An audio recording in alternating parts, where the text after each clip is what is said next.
Vote আসে, vote যায়। ক্ষমতার মুখ কখনো বদলায়, কখনো বা একই থাকে। কিন্তু পরিবেশ নিয়ে উদাসীনের ছবিটা খুব কিছু বদলায় না। বাড়তে থাকে দূষণ, তার সঙ্গে পাল্লা দিয়ে বাড়ে বিশ্ব উষ্ণায়ন।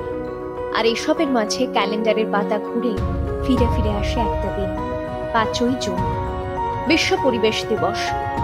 সারা দুনিয়ার সমস্ত মানুষকে পরিবেশ নিয়ে সচেতন করতে একটা দিন।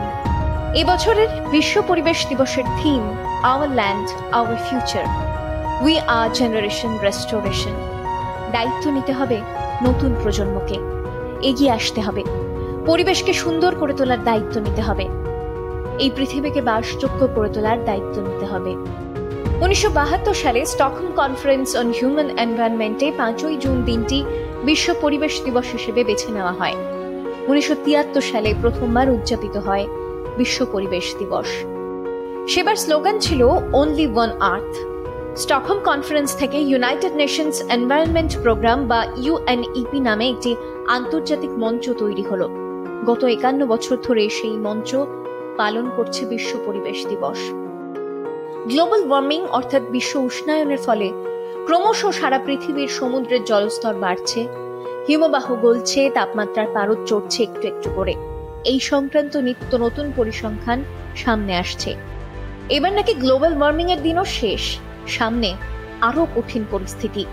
বিশ্ব উষ্ণায়নের যুগ পার করে পৃথিবী নাকি প্রবেশ করছে গ্লোবাল বয়লিং এর যুগে। এমনই আশঙ্কার কথা শুনিয়েছেন রাষ্ট্রপুঞ্জের প্রধান আন্তোনিও গুতেরেস।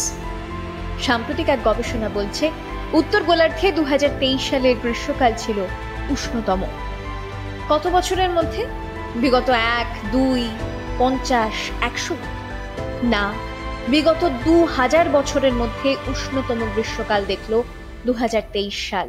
প্লাস্টিক দূষণের খবর রোজ প্রকাশ্যে আসছে। সমুদ্রের তলদেশে তৈরি হচ্ছে প্লাস্টিকের পাহাড়। জলের তলায় থাকা প্রাণীদের শরীরে মিলছে প্লাস্টিকের অংশ। বনাঞ্চল ক্রমশ নাড়া হচ্ছে। আর এইসব কারণে নিশ্চিহ্ন হয়ে যাচ্ছে কত শত প্রজাতির প্রাণ। ক্রমশ কমে যাচ্ছে জৈব বৈচিত্র্য। এ পৃথিবী ভালো নেই, পরিবেশ ভালো নেই। শুধু নিজেদের জাগতিক চাওয়ার বাইরে একটু যদি পরিবেশকে নিয়ে আমরা ভাবি, পরিবেশও কিন্তু আমাদের ফিরিয়ে দেবে অনেকটা ভালোবাসা। বিপুলায় পৃথিবীতে যেখানে যেখানে প্রাণের সঞ্চার, তার সবটুকু নিয়ে জৈব বৈচিত্র্য। আর সেই বৈচিত্র্যের সঙ্গে পাহাড়, নদী, মরুভূমি, জঙ্গল সবটুকু নিয়ে আমাদের পরিবেশ। পরিবেশ দূষণের প্রভাব পড়ছে আমাদের স্বাস্থ্যের ওপর। কঠিন অসুখ গ্রাস করছে আমাদের শরীর, মন। আর সারা পৃথিবীর কত লক্ষ কোটি প্রাণ নিঃশব্দে হারিয়ে যাচ্ছে চিরদিনের মতো।